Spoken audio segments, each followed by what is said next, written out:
Since we do some DIY in this channel, we feel like we're obligated to have at least one sliding barn door video.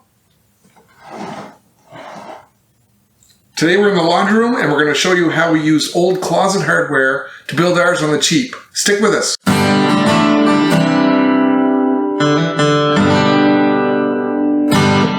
Hi and welcome to the Handyverse, where we turn to DIY as a first resort when our knowledge and skills allow it to improve our living space and hopefully inspire you to do the same in your own space. Today we're back in the laundry room. We have to put a door here.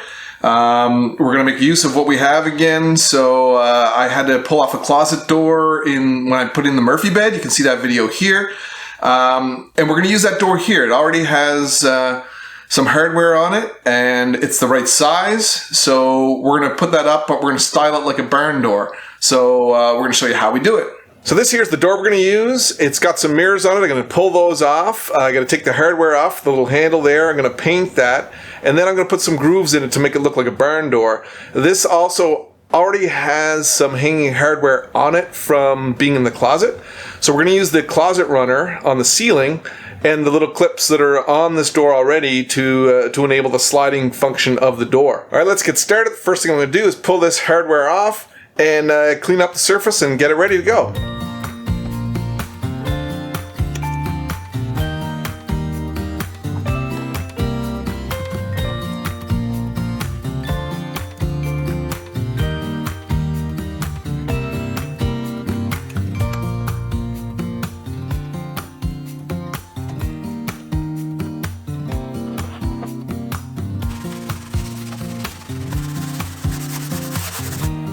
The surface is actually pretty good. I just need to fix these holes and then get ready to cut the grooves.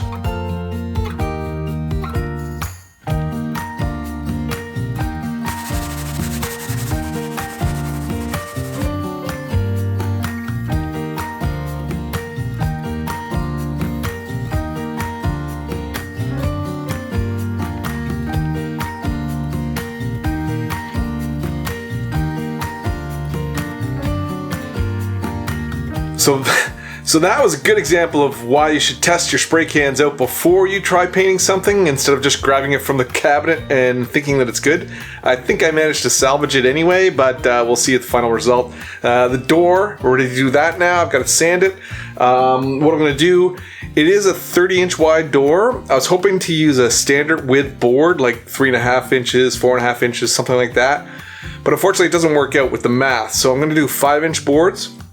And I'm going to mark the ends, mark them at 5 inches, and then also put a smaller mark at an inch on the inside of it so I can hook up a fence to run the circular saw on. And I'll do that now and show you how I do it.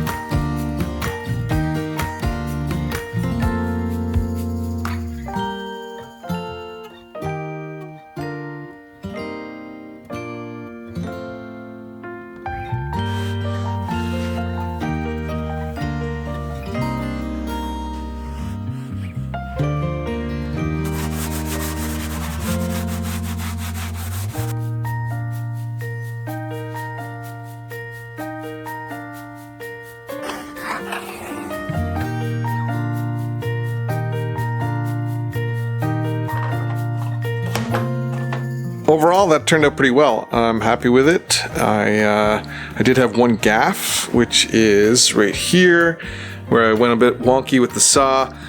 But fortunately for me, it happens to be in the middle of the door, and I'm planning to have a cross piece here anyway, so that's going to get covered up. So I don't need to worry about fixing that. I can leave it as is. I did get one of my cross pieces cut. I had wood here. I thought I had enough to do the whole door. However, when I pulled it out, I realized it was full of paint and gouges from when I'd used it to protect the table underneath it before when doing another project. So I'm gonna have to go pick up some more 1/4 inch plywood for that.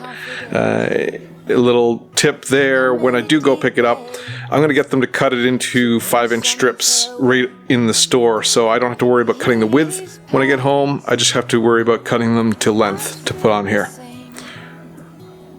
Next up, I'm going to paint this door because I think it'll be a lot easier to paint it now before I put the cross pieces on, and then cut the remaining cross strips and attach them to the door.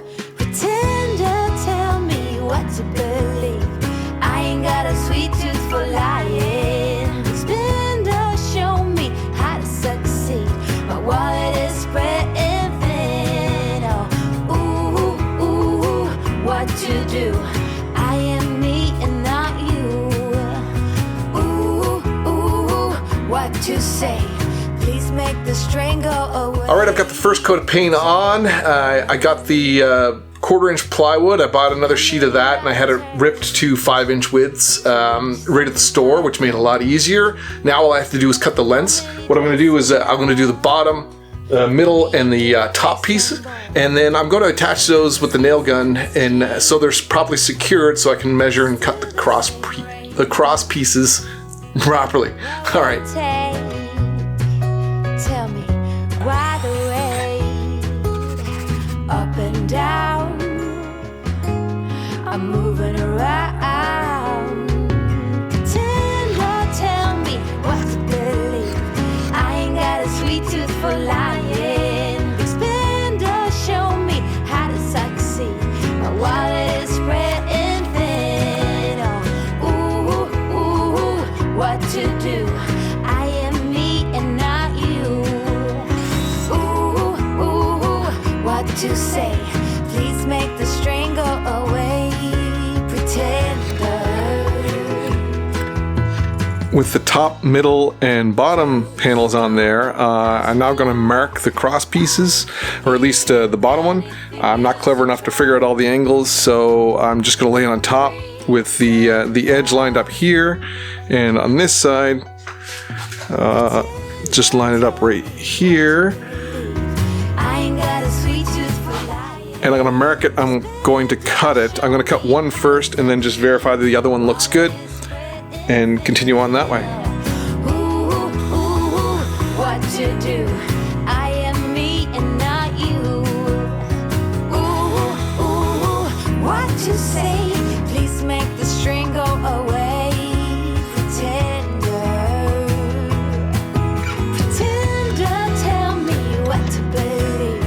I ain't got a sweet tooth for lying. Expand or show me how to succeed. My wallet is spreading thin. What to do? I am me and not you.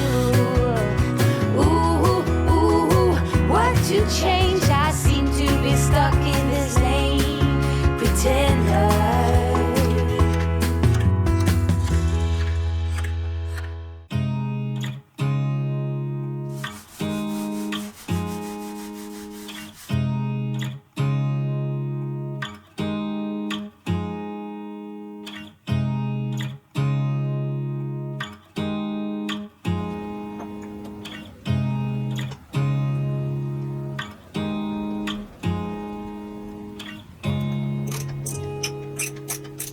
For the back side of the door here, I'm just going to dig into the paint cabinet and pick out something that will cover this up.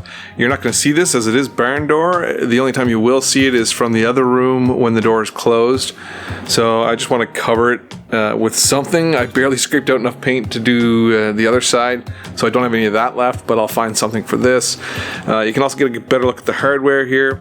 These are just glides for use in a closet.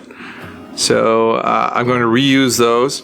They are pretty loose right now. I'm going to take them off to paint anyway, but I'll take them off, paint, and then I'll make sure that those are on there nice and tight when I put them back on.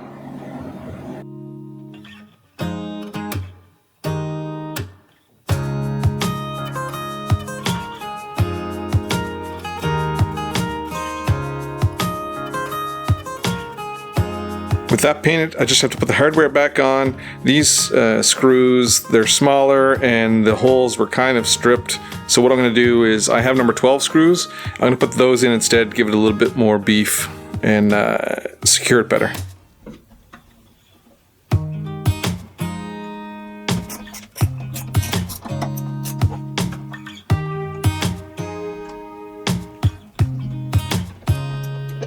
So now we've got to hang the door. This is the track that came out of the closet. I'm going to reuse that, but I have to take care of a few things. So I'm going to use a sheet or a piece of plywood that I had left over, again from the Murphy bed project. But I'm going to cut that to a little bit longer than this piece. And what that's going to solve for me is that this was meant to be inside a closet, so there's no stopper on the end. I'm going to make this a bit longer so I can put a block at the end to keep the door from rolling right off. The door is actually going to be a little bit higher off the floor if I just attach this to the ceiling, so this gives a little bit more space there, which helps that. And the third thing it helps with is that these holes don't line up with the joists up in the ceiling, so I can use this board to attach to the strapping, but also get a few screws up into the joists up above to give it some extra support. So I'm going to cut this, router it to make it look good, put it up on the ceiling, and give it a coat of paint.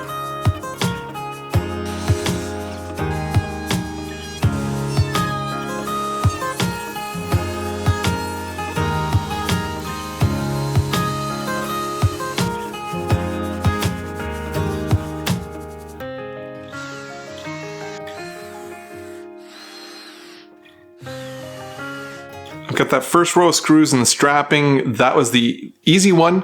Now I need to get some out here on the outer edge. That's a little bit trickier because there's nothing there for me to screw through, so I have to go through the ceiling and up into the joist above, and I'm not quite sure where they are. I do know this nice patch job I've done here. It's somewhere around here on either side.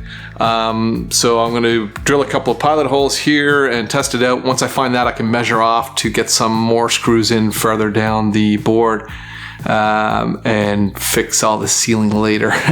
I also can't over tighten these because there will be a strap or a space between the ceiling and the joist. So if I over tighten it, it'll actually crack the drywall, which it already looks bad enough. I don't need to make it any harder on myself.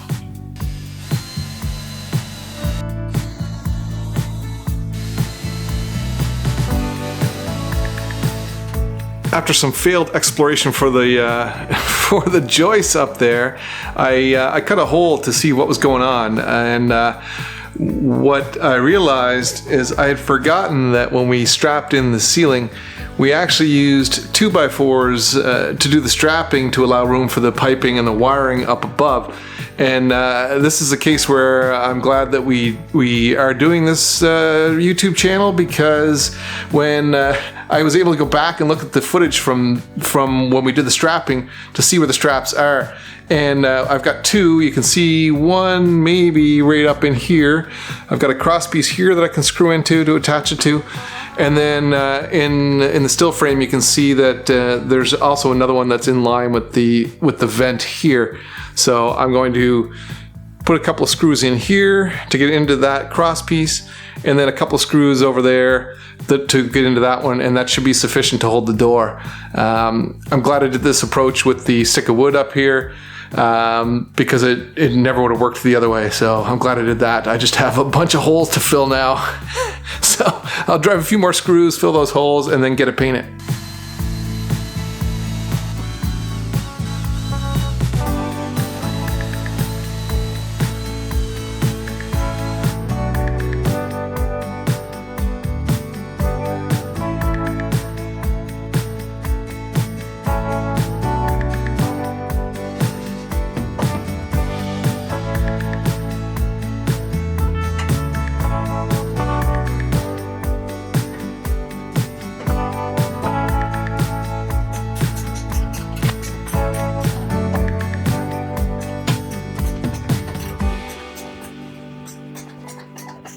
All right, I've got the rail mounted to the ceiling. I just used screws in there to screw it up into the piece of plywood I had put on before. This here, I put a coat of paint on it just to make it easier when we do the final version in here. Obviously I need to do some caulking in there, and the rail itself will get a coat of paint when the room gets done.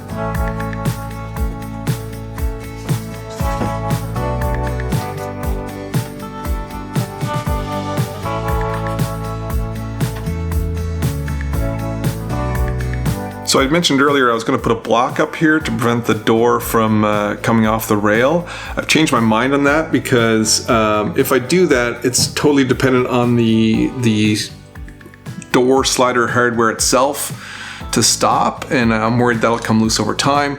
So what I'm going to do instead is put one of these. It's a door stop meant to be mounted on the floor, but I'm going to mount that here, one here and one on the other side over there. So that'll prevent the door from sliding off the tracks, and but it'll still allow me to take the door off if I need to.